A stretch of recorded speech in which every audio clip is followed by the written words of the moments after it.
일주일 굉장히 짧은 시간이었습니다. 그런데 우리 중고등부 학생들 그리고 청년분들뿐만 아니라 저에게도 하나님께서 참 많은 것을 보여주셨고 깨닫게 해주셨고 다시 다짐하게 하시는 시간이었습니다. 사실 그동안 저는 이제 목회자이다 보니까 하나님의 말씀을 설교하고 우리 성도님들께 함께 나아가자라고 어떤 구호나 믿음의 결단들을 요구할 때가 굉장히 많이 있었습니다. 솔직한 말로는 제가 항상 100% 성령 충만한 사람이었겠습니까? 그렇지 않을 때도 있었지만 때로는 하나님의 말씀을 전해야 하는 직책이 있기 때문에 그런 마음이 식어져 있음에도 불구하고 내 안에서는 약간 나른해져 있음에도 불구하고 그렇게 얘기할 때가 종종 있었음을 고백합니다. 하지만 이번 단기 선교를 통해서 거기서 만난 영혼들 있죠. 그리고 그 영혼들의 눈빛을 저는 주시해 봤을 때 오히려 제가 무엇을 잊고 있었고 내가 무엇을 위해서 살아야 하는지 하나님께서 다시 한번 일깨워주는 귀한 시간이었습니다. 바로 우리가 얼마나 귀한 은혜를 받고 있었고 그리고 그 은혜를 받은 자가 마땅히 무엇을 위해서 무엇으로 살아야 하는지를 하나님께서 저에게 보여주셨습니다. 오늘 본문에는 그 누구도 감당할 수 없었던 한 사람이 등장을 합니다. 무덤 사이를 떠돌며 쇠사슬도 손쉽게 끊어버렸던 사람, 아무도 손댈 수 없었고 아무도 곁에 두려지 않았던, 바로 가족조차도 곁에 두려하지 않았던 귀신 들린 사람이 등장을 합니다. 그런데 그 사람 앞에 누가 나타나시냐면 전능하신 그리고 우리를 사랑하신 예수 그리스도가 나타나셨고 그 인생 가운데 찾아오신 예수 그리스도를 통해서 이 사람의 인생은 완벽하게 달라졌습니다. 저는 이제 몽골에 갔다 와서 이 어떤 본문을 통해서 함께 성도들과 나눌까, 나의 이 마음을 어떻게, 이 감동을 어떻게 나눌 수 있을까 여러 본문을 묵상하면서 이 본문을 선택하게 됐고 묵상하면서 이런저런 생각을 하게 됐는데 단 한 가지의 질문이 저의 생각과 마음에서 떠나지 않았습니다. 그게 뭐냐면 이 귀신 들린 사람을 찾아오신 주님, 이 주님께서 나에게도 내 인생에도 찾아오셨고 동일하게 나를 불쌍히 여겨주셨던 주님이실진데 나는 과연 나를 찾아오셨고 내 인생 가운데 큰 일을 행하신 그 주님이 행하신 일을 얼마나 실감나며 얼마나 실감하며 살고 있는가라는 이 질문이 제 마음 가운데서 떠나지를 않았습니다.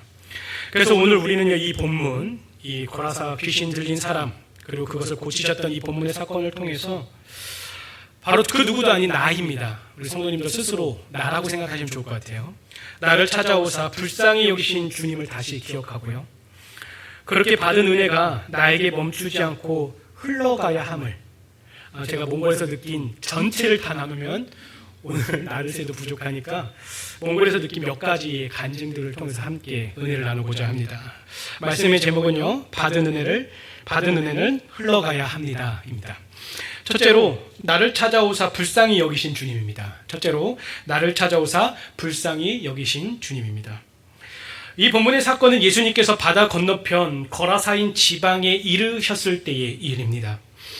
예수님과 제자들이 거라사인 지방에 이르시기 전에 그 바다에서 어떠한 일이 있었냐면 바다에서 목숨을 심각하게 위태로울 정도로 위협을 느끼는 큰 파도에 시달려야 했습니다. 하지만 하나님의 능력 가운데에서 마침내 그 위험한 바다 밖으로 나와서 안전한 땅에 발을 딛게 되었죠.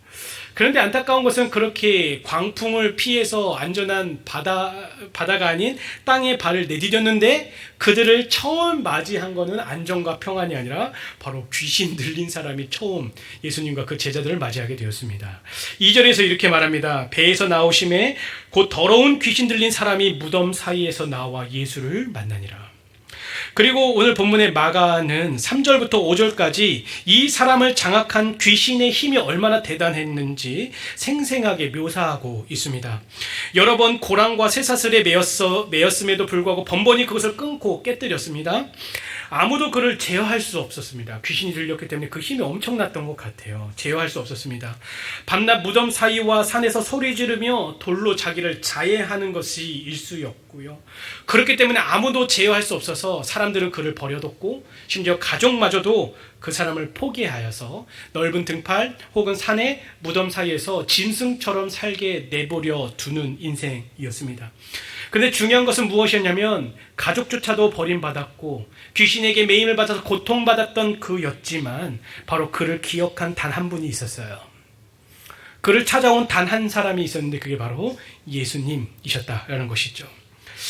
귀신은요, 예수님의 정체를 분명하게 알았습니다. 예수님이 어떠한 분이셨고 어떤 능력이 있으신지 정확히 알았기 때문에 예수님께서 나가라 했을 때 멀리서 다가와 예수님께 뭐라고 말하냐면 나를 괴롭히지 마시옵소서, 나를 이 지방에서 떠나가게 하지 마옵소서라고 애걸을 하게 됩니다. 귀신에게는 그 예수님의 명령을 거절하고 싶은 마음이 있었지만 예수님의 능력 앞에서는 작아질 수밖에 없었죠. 이 귀신의 이름이 무엇이었냐면 군대였습니다. 군대. 우리가 말하는 그 군대를 생각하시면 좋을 것 같아요.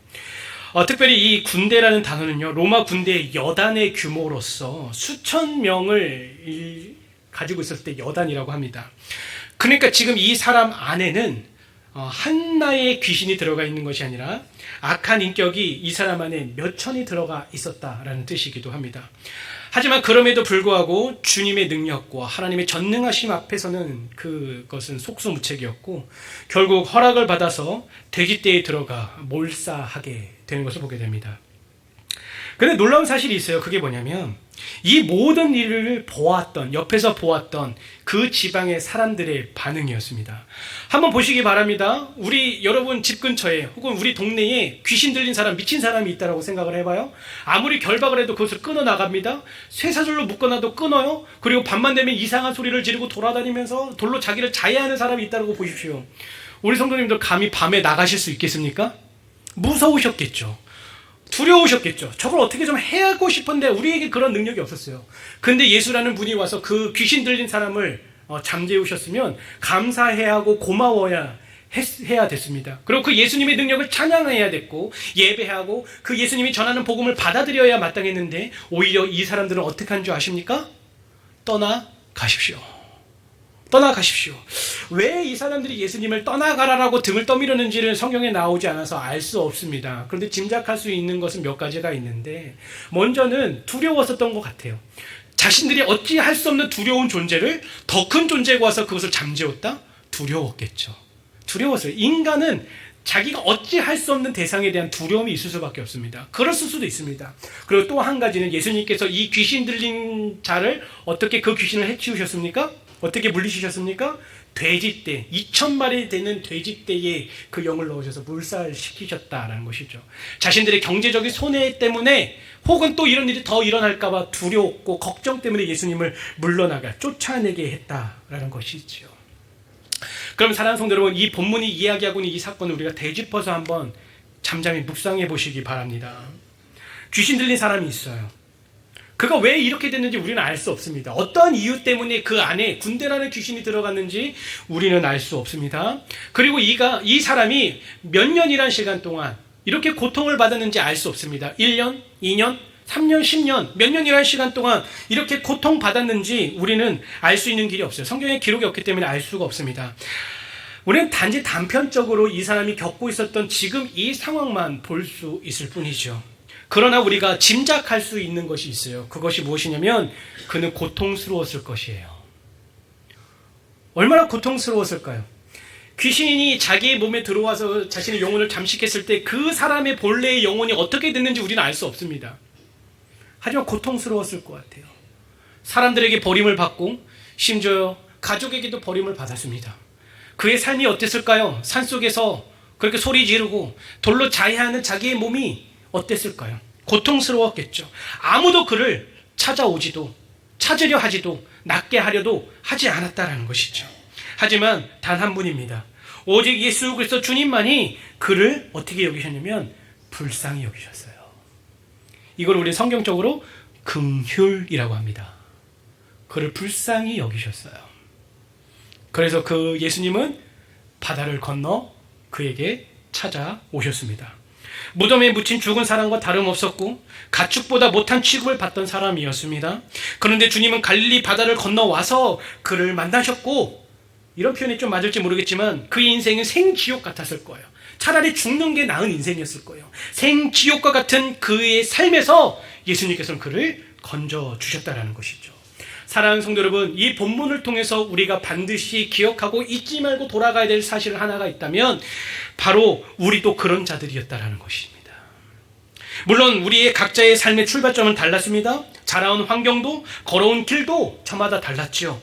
그러나 그 시작이 어찌 되었든지 그리고 여러분의 형편이 어떠했든지 간에 중요한 공통된 사실 하나가 있습니다. 그것은 우리의 힘으로는 도저히 벗어날 수 없는 그 최악의 순간, 영원히 지옥에 갈 수밖에 없고 영원히 형벌로 빠질 수밖에 없었던 그 불쌍한 인생을 주님께서는 불쌍히 여겨주셨다라는 거예요. 그 누구도 돌아보지 않았고 그 누구도 여기서 건져줄 수 없는 인생이었지만 바로 전능하신 하나님의 아들이셨던 예수님께서 그러한 우리를 불쌍히 여기시고 우리가 측량할 수 없는 사랑과 긍휼하심과 자비하심으로 우리의 인생 가운데 찾아오시고 만나주시고 우리를 그 죄악 가운데서 건져내 주셨다는 것이죠. 이것이야말로 바로 우리 주님께서 우리에게 행하신 일이고 감사의 제목인 것입니다. 저는 몽골에서 정말로 많은 것을 느꼈어요. 자칫 잘못하면 몽골 선교사로 헌신할 뻔했습니다.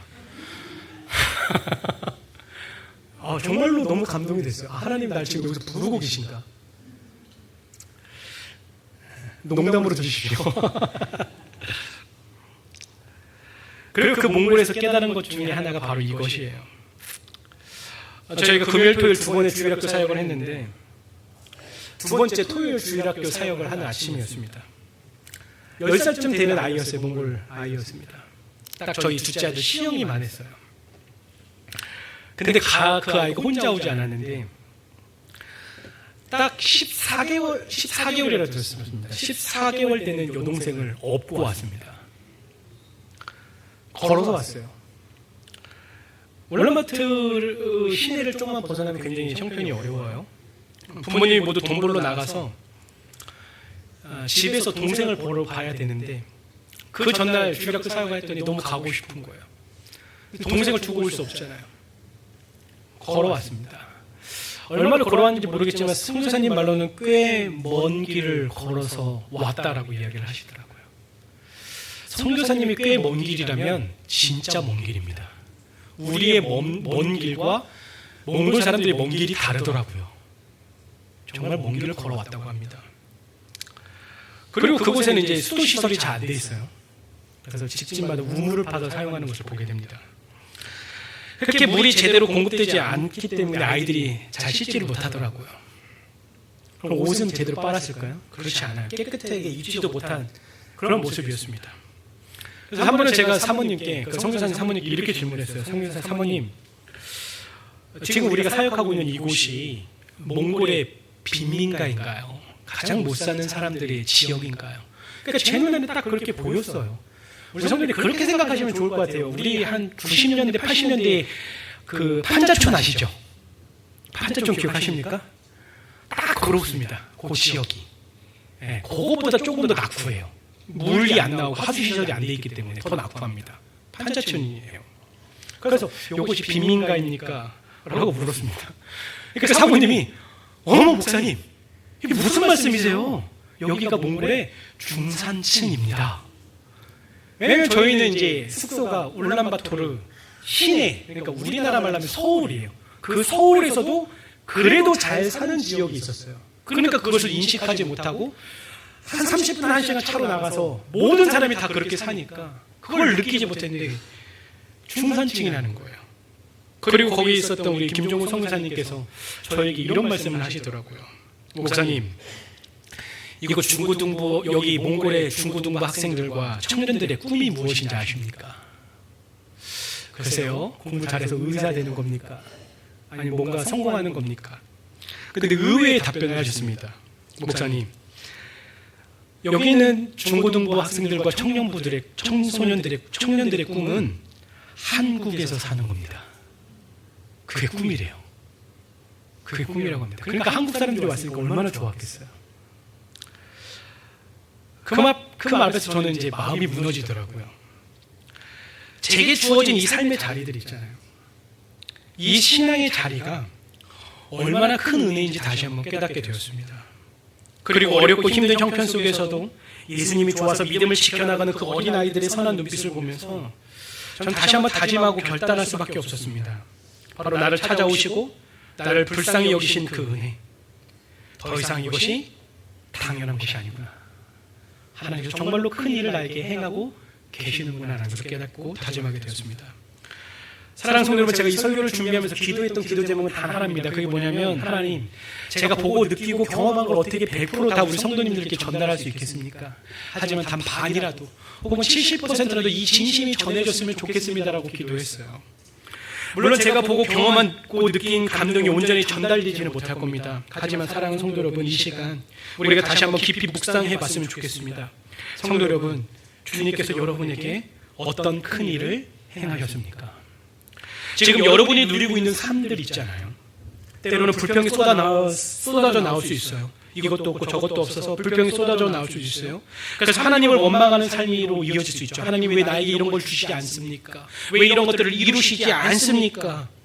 그런데요, 우리가 그렇게 불평하고 쉽게 원망하는 그 삶이 그 누군가에게는 그토록 바라고 누리기를 원하는 꿈입니다. 그렇게 소망하고 있고 희망하는 꿈이라는 거예요. 하나님이요, 저에게 그리고 여러분에게 이러한 큰 일을 행하셨습니다. 또한 영원한 형벌과 소망이 없던 우리에게 우리의 삶에 찾아와 구원하여 주셨잖아요. 영원한 천국 소망을 허락해 주셨습니다. 거기에는 외국인이 전도를 못합니다. 전도 못해요. 저희 전도 못했습니다. 그래서 우리는 교회에서 머물고 전도체에서 머물러서 오는 아이들만 영접할 수가 있었어요. 그건 합법입니다. 나가서 전도할 수가 없었어요. 그런데 우리는 어떻습니까? 누구든지 나가서 복음을 전할 수 있고 그 복음을 통해서 우리가 구원받지 않았습니까? 바로 하나님은 우리에게 이러한 큰 일을 행하셨습니다. 그리고 우리는 마음껏 주님을 찬양하고 마음껏 예배할 수 있지 않습니까? 이 교회 예배당에서 더우면 시원한 에어컨을 틀 수 있고요, 추우면 따뜻한 온풍기가 틀어지는 곳에서 할 수 있습니다. 우리 은영자매가 간증했죠. 화장실, 저도 쉽지 않았습니다. 쉽지 않았어요. 물이 없으니까 화장실을 아를 이쁘게 만들어놔도 쓸 수가 없는 거예요. 그래서 저희가 방문했던 한 교회, 한길 성서 침례 교회는 아주 세련된 화장실이 있는데 물탱크에서 조달을 한대요. 그 물탱크에 물을 누가 채우냐면 거기에 주일 학생들과 중고등 학생들이 채우는 거예요. 얼마나 힘들겠어요. 옛날 우리처럼 물 갖고 나고 하니까 그 아이들은 그래서 그 좋은 화장실 안 씁니다. 힘드니까. 그래서 밖에 있는 우리가 흔히 말하는, 저는 그런 데를 써봐서 익숙했는데 저 친구들은 한 번도 안 써봤어요. 밑에가 뻥 뚫린 옛날 그런 화장실을 쓰더라고요. 그런데 우리는 너무 편한 곳에서 예배 드리고 생활을 하고 있죠. 우리가 예배를 마치면 맛있는 점심도 먹을 겁니다. 그런데 몽고 친구들, 그 중산층이라는 친구들에 대해서 좀 여쭤봤는데, 선생님, 그 아이들이 새끼를 다 먹기는 먹습니까? 새끼를 못 먹는데요. 그래서 두 끼, 한 끼를 먹는데 그거마저도 배불리지 먹지 못하는 경우가 대부분이라고 합니다. 그래서 저희가 이제 첫째 날은 우리 한국에서 준비한 밥버거를 준비를 했어요. 그래서 그걸 나눠주고, 둘째 날에는 거기에 KFC가 있어서 햄버거를 줬습니다. 그 햄버거가 우리는 되게 흔하잖아요. 그래서 먹을 거 없을 때 대충 때우는 음식이 햄버거인데 그 아이들에게는 굉장히 귀한 음식이라고 얘기를 들었습니다. 자주 먹지 못하는 외식 음식입니다.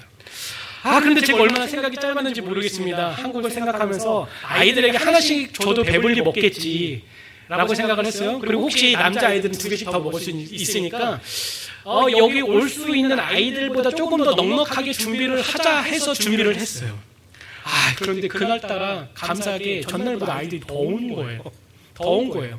그래서 어쩔 수 없이 그래도 1개씩은 다 먹었습니다. 다 먹었는데 그 아이들은 하나씩 더 먹고 싶어 하더라고요. 저희들에겐 얘기를 못하고 거기 현지에 있는 목사님과 선교사님께 얘기하는 것을 제게 듣게 되었습니다. 얼마나 내가 그걸 얼마나 한다고. 그냥 화끈하게 남으면 2개씩 먹고 싸보내면 되잖아요. 그 생각을 못한 게 참 안타까웠어요. 그러면서 드는 생각이 뭐냐면, 우리에게는 일상인 것들이에요. 당연한 것들이에요. 때로는 우리는 먹고 남기잖아요. 그런데 그 아이들에게는 특별함이라는 거, 그것을 깨달았습니다. 하나님은 우리에게, 바로 여러분에게 이러한 큰 일을 행하셨습니다. 그렇게 사는 성도 여러분, 오늘 우리가 조금 마음을 새롭게 하기를 원합니다. 나를 이렇게 복되게 인도하신 주님, 그리고 나를 찾아오신 주님, 나를 불쌍히 여기시고 그 주님을, 불쌍히 여기신 그 주님을 더 이상 당연하게 여기지 않으셨으면 좋겠어요. 이 세상에 당연한 것은 없더라고요. 우리 성교사님이 그 명언을 하셨습니다. 눈 떠보니 한국인 게 최고의 복입니다. 그렇죠. 사랑하는 성도 여러분, 때로는 우리의 삶 가운데 불평이 있을 수 있어요. 원망이 있을 수 있습니다. 하지만 나를 이 땅에 두시고 이렇게 잘 먹고 잘 살게 하게 해주신 그 은혜, 마음껏 주님을 예배하고 찬양하게 하신 그 예배, 그 감사, 그리고 우리가 이 좋은 곳에서 예배드릴 수 있는 것, 그 모든 것들이 하나님께서 나에게 큰 일을 행하심을 기억하시고 감사로 살아가는 우리가 되기를 간절히 바라겠습니다. 둘째로, 이제 내가 흘려보낼 차례입니다. 그런데 이 은혜는요, 나에게 멈추라고 주신 것이 아니죠. 주님이 나를 불쌍히 여기신 것처럼 이제 내가 그 긍휼을 흘려보내야 됩니다. 성경에 말하는 긍휼이죠. 이 긍휼은 감정으로 끝나는 단어가 아닙니다. 이 긍휼이라는 단어를 원문으로 보면 조금 더 마음에 와닿아요. 이 긍휼은 히브리어로 라함이라는 단어입니다. 라함. 그리고 이 라함이라는 단어가 원래 어디서부터 들어왔냐면 어머니의 태에서 나온 단어예요. 어머니의 태에서. 그러니까 자식을 향한 창자가 끊어지는 듯한 애정입니다. 그러니까 어머니께서 자녀를 위한 그 마음과 그 희생과 그 삶을 뜻하는 게 바로 이 긍휼의 원어의 뜻이에요. 그래서 성경에서 이 긍휼은 그 단어, 감정만 나오는 게 아니라 반드시 같이 나오는 게 있는데, 그게 뭐냐면 행동을 동반한다라는 거예요. 좋은 예가 있습니다. 우리 선한 사마리아인의 이야기를 아시죠? 그 선한 사마리아인이 길을 지나가다가 강도 만난 그 사람을 만났을 때 어떠한 마음이 들었냐면 불쌍히 여기는 마음, 긍휼히 여기는 마음이 들었어요. 그런데 중요한 것은 그 사람은 불쌍히 여기는 마음으로 끝나지 아니하고 그 긍휼한 마음을 가졌을 때 무엇이 같이 왔냐면 행동이 같이 왔습니다. 실제로 그는 어떻게 합니까? 기름과 포도주를 붓고 그를 데려가 값을 치료해주며 값을 치불하는 그 행동을 동반하게 되었다라는 것이죠. 그렇습니다. 감정, 누군가를 불쌍히 여기는 그 감정에서 멈추면 그것은 동정이지 긍휼이 아니에요. 하나님께서 우리에게 원하시는 건 동정이 아니라 긍휼이다라는 것이죠. 그리고 이 긍휼은요, 자격을 따지지 않습니다. 공의라는 게 있어요. 공의라는 것은 받을 자격이 있는 자에게 주는 것이지만 이 긍휼은 자격이 없는 자에게 주어지는 겁니다. 여기 귀신 들린 사람, 이 사람을 예수님께서 찾아오셨잖아요. 바다 건너 찾아오셨고 능력 가운데서 그를 해방케 하셨고 자유케 하셨습니다. 그러면 그가 그러한 은혜를 받을 자격이 있어서 주님이 찾아가셨을까요? 아니에요. 자격이 없지만 하나님께서는, 예수님께서는 그를 찾아가 주셨어요. 뿐만 아니라 훗날 우리가 사도 바울 어떻습니까? 그에게 그러한 자격이 있어서 다메섹으로 가는 그를 만나 주셨습니까? 아니에요. 예수를 핍박하고 조롱하고 예수 믿는 자를 감옥에 오게 가지고 돌에 쳐 죽이는데 앞선 사람이 사울이었습니다. 하지만 그를 긍휼히 여겨주셔서 주님을 만나 주셨어요. 마찬가지 아닙니까? 여러분은 어떠한 이유 때문에 주님을 만나셨습니까? 여러분의 어떠함 때문에 주님께서 여러분의 인생에 찾아오셨습니까? 자격이 있으셨다고 믿습니까? 아니에요. 우리도 자격이 없지만 오로지 하나, 우리를 불쌍히 여기시는 그 마음 때문에 주님께서 우리를 찾아와 주셨다라는 것이지요. 가장 중요한 것이 있습니다. 그건 뭐냐면 그렇게 긍휼을 받은 자, 긍휼을 얻은 자는 가만히 있지 않았다라는 거예요. 우리가 이후에 나누겠지만 귀신 들린 사람이 회복을 받았고 자유함을 누렸을 때 그는 어떻게 반응했습니까? 자기의 가정과 이웃들에게 자기에게 큰 일을 행하신 하나님을 전했습니다. 사울은 어땠습니까? 가만히 있지 않았어요. 잠잠하지 않았어요. 그가 어떠한 처지와 어떠한 대접을 받을지 뻔히 알면서도 자기의 동족 유대인에게, 이방인에게 가서 복음을 전하는 것을 보게 되었다는 것이죠. 왜냐하면 주님을 진짜 만나고 주님께서 우리에게 행하신 그 놀라운 일을 경험하면 그 누구도 잠잠할 수 없기 때문입니다. 그리고 마태복음 18장에 1만 달란트 탕감받은 자의 비유를 통해서 정확하게 우리 그것을 볼 수 있죠. 내가 받은 긍휼이 얼마나 큰지를 안다면 우리는 다른 사람을 사랑하며 긍휼히 여길 수밖에 없어요. 내가 그 놀라운 사랑을 받았으니 다른 사람을 긍휼히 여길 수밖에 없어요. 성경에서 우리에게 뭐라고 말하냐면 너희는 신의 성품에 참여한 자다라고 말을 합니다. 그리스도의 사랑이 우리 안에 있기 때문에 그 사랑 때문에 우리는 다른 사람을 사랑할 수밖에 없고 다른 사람을 긍휼히 여길 수밖에 없게 된다는 것이죠. 그래서 우리가 그 긍휼을 알고 그 긍휼을 깨달았다면 전도하는 일은 사실 어려운 일이 아닙니다. 물론 복음에 관한 성경의 모든 가르침을 바르게 알고 전달할 수 있다면 많은 유익이 있겠죠. 하지만 전도란 기본적으로 주님께서 우리에게 어떠한 큰 일을 행하사 우리를 불쌍히 여기신 것을 알리는 거예요. 한번 생각해 보시기 바랍니다. 이 귀신 들렸던 사람이 집에 가서 어떤 말을 했겠습니까? 자기가 만나는 친구와 이웃들에게 어떤 말을 했을까요? 야, 일로 와봐. 내가 성경을 펼쳐보면서 모세의 말에는 이랬고 어떠한 말이 이랬어. 그렇게 말했을까요? 아니에요. 자기가 어떠한 은혜를 누렸는지, 자기의 삶 가운데 영광 가운데 찾아오시고 긍휼을 베푸신 예수님께서 자기에게 어떠한 일을 행하셨는지 그거 말 안 했을까요? 기쁨과 감격 중에 그걸 얘기했을 겁니다. 주님을 전하는 일이 그거예요. 그런데 안타까운 것이 있어요. 그거 뭐냐면 우리는 때때로 이 귀신 들린 사람처럼 반응하기보다도 그 주변에 있어서 그 모든 것을 봤던 그 주변의 고라사인 지방의 사람들처럼 반응할 때가 있다는 거예요. 주님이 행하신 일에 집중하고 그것에 감격하기보다도 자기들이 상실하고 자기들이 잃게 될 것을 두려워하는 거예요. 고라사인 지방 사람들 어떻게 했습니까? 두려웠죠?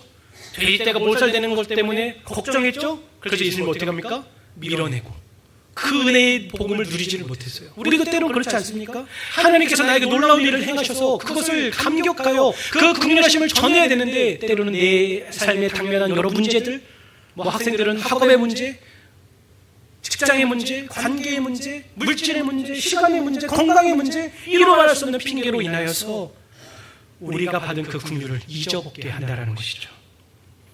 한번 이렇게 생각해 보시기 바랍니다.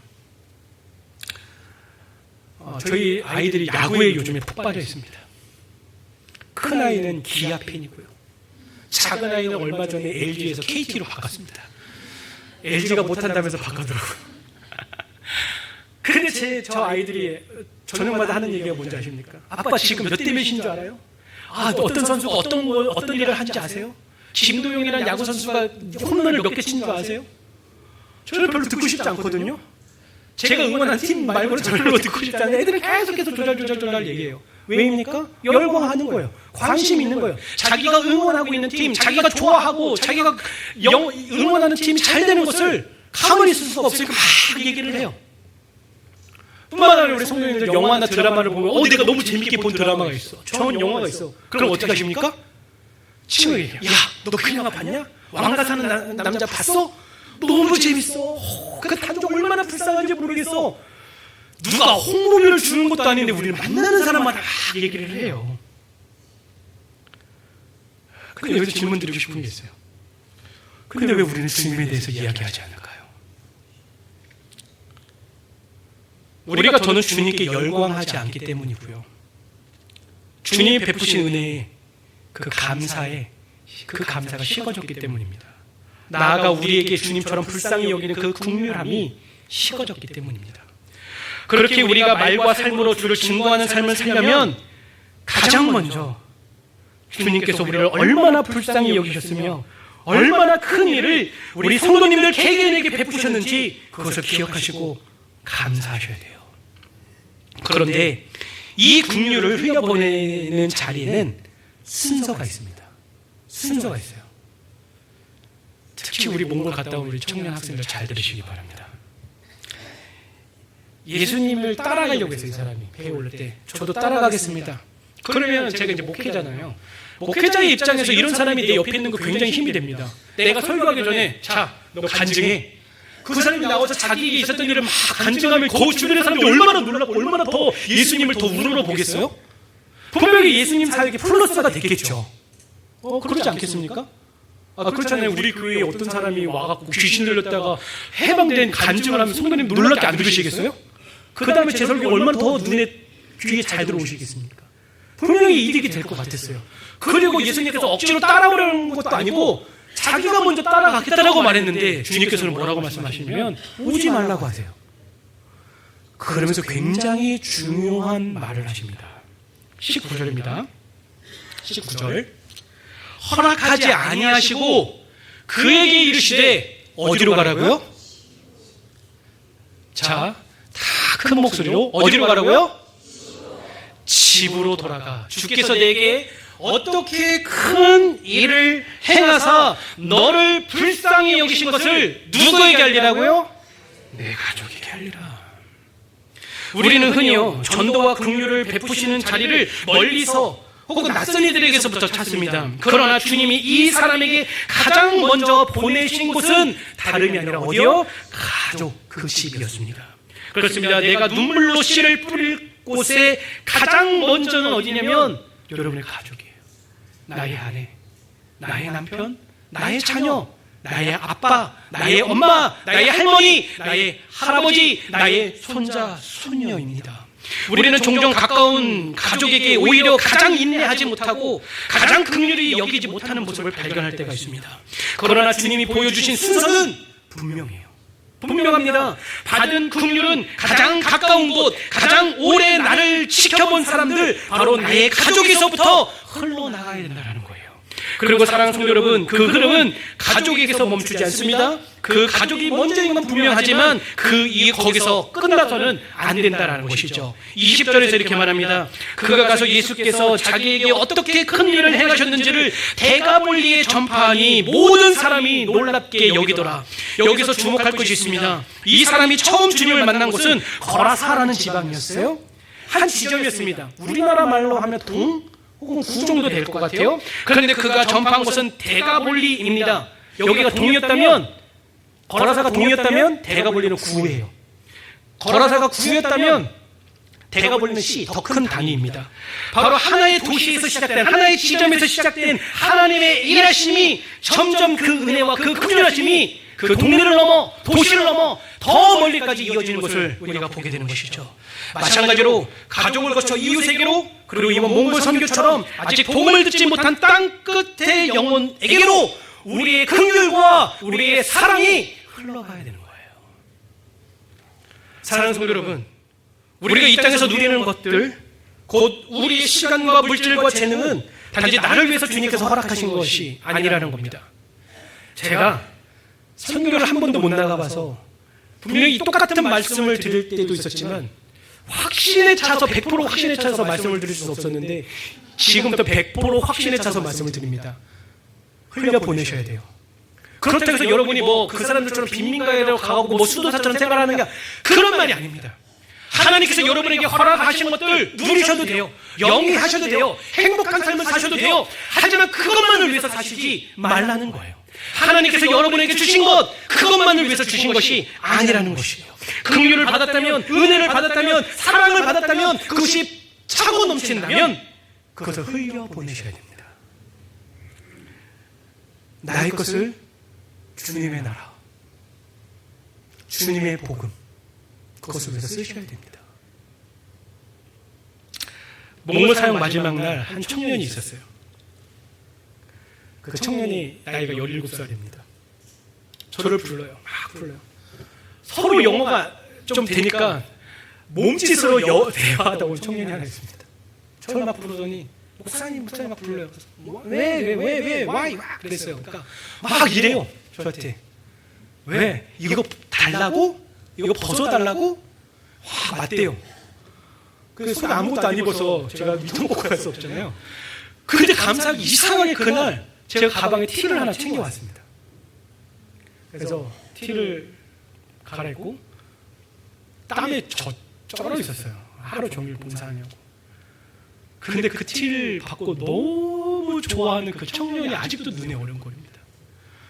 제가 마지막에 이렇게 인사할 때 막 버스에 손을 내는데 그 티를 여전히 갖고 막 흔드는 게 눈에 훤합니다. 그래서 이런 일이 있었다라고 선교사님께 말하니까 선교사님이 오히려 그렇게 말씀하시더라고요. 목사님, 혹시 여기 단기 선교팀이 입고 갔던 그 옷을 벗어주고 갈 수 있겠습니까? 우리에게는 되게 그냥 옷이에요. 지금 아이들이 오늘 입고 온 저 티에 다른 색이 있습니다. 하늘색이 있어요. 목사님 이거 빨지도 않고 냄새도 나고 뭐 이런 티 좋지도 않은데 괜찮겠습니까? 아니래요. 몽골 청년들이 너무 입고 싶어 한대요. 너무 이뻐 보인대요. 다 벗어주고 왔습니다. 근데 오늘 특송하려고 좀 하나씩 남겨놓은 거예요. 어떤 친구들은 저 남제국까지 두 벌 다 벗어준 친구들이 있어요. 아무것도 아닌 것 같은데 그들은 그거에 감동하더라고요. 그리고 이제 몽골에서 이제 우리 소풍 가면 마지막에 하이라이트가 뭐죠? 그렇죠. 보물찾기를 했습니다. 중학교 애들은 보물찾기를 했습니다. 근데 제가 레크레이션을 많이 한국에서도 많이 인도해봤고 보물찾기도 많이 인도해봤는데 그렇게 오랜 시간 걸린 보물찾기는 처음이었습니다. 왜냐하면 아이들 금방 찾아요. 뭐 종이조끼 찾는 거 금방입니다. 근데 그 선물을 나눠주는데 그렇게 오래 걸릴 수가 없어요. 여기서 저희 의자 한 3칸 되는 거에 저희가 한국에서 사가고 준비한 선물을 쫙 나열했어요. 아이들이 다 보물 찾고 와갖고 조끼를 갖고 있는 거예요. 그래서 뽑아서 몇 번 하면 그 친구가 와서 이제 문방구에 간 것처럼 그걸 고르는 거예요.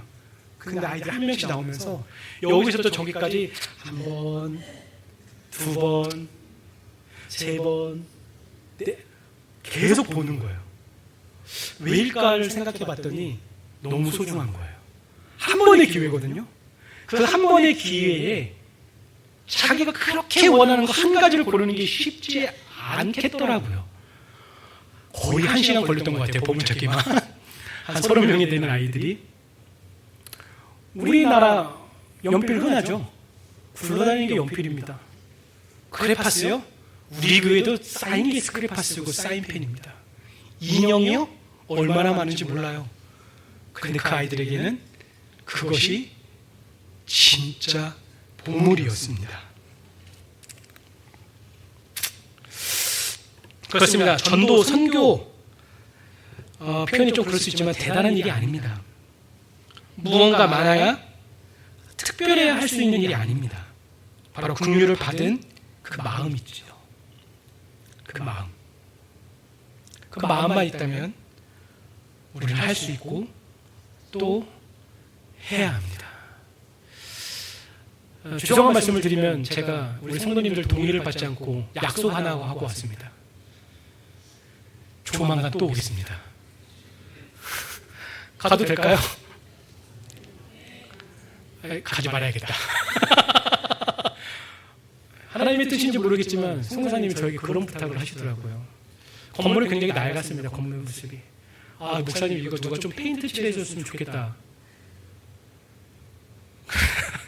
성교사님 하도 하지 말아야 될 말을 했어요. 저희 교회에 전문가가 계십니다. 그래서 한번 상의해보고 올게요. 네, 듣고 계시면 아멘 해주시면 감사하겠습니다. 어려운 게 아닙니다. 마음이 있다면 길이 있고요. 뜻이 있으면 할 수 있습니다. 그러면 사랑하는 성도 여러분, 질문을 드리고 싶습니다. 여러분은 긍휼을 받은 자로서 그 긍휼을 흘려보내고 있으십니까? 너무 자기 거라고 손에 꼭 쥐고 있지는 않으십니까? 여러분의 가족에게 여러분은 신의 성품에 참여한 자로서 긍휼을 흘려보내고 있으십니까? 여러분의 가족은 여러분을 통해서 어떤 하나님을 보고 있습니까? 또한 이웃에게 하나님께서 행하신 큰 일을 전파하고 있으십니까? 선교에 있어서 다른 어떤 믿음 좋은 사람들의 일로 치부하고 그렇게 있지는 않으십니까? 우리는 감당할 수 없는 사랑과 긍휼을 받은 자들입니다.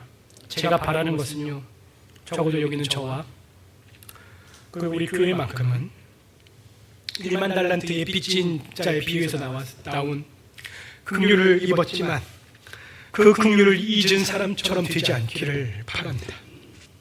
은혜를 잊은 자가 되지 않기를 바랍니다. 그렇게 사랑하는 성도 여러분, 먼저 내가 받은 사랑과 긍휼을 기억하며 가족에게 여러분이 이제 복음의 통로가 되어 주십시오. 선한 말과 행동으로 하나님의 살아계심과 그 사랑을 알려주십시오. 그리고 여러분이 가진 것으로 이웃을 섬기시고 선교에 동참하십시오. 기억하시기 바랍니다. 고이면 모든 것이 다 썩습니다. 그러나 흘려보내면 더 새롭고 좋은 것이 흘러들어올 거예요. 그러니 복음과 은혜, 긍휼에 막다른 골목이 되지 마십시오. 나를 찾아오사 불쌍히 여기신 주님을 기억하는 저와 여러분이 이제는 그 은혜를 가정으로, 이웃으로, 저기 땅 끝으로 흘려보내는 삶을 살아가는 우리 모두가 되기를 간절히 바라겠습니다.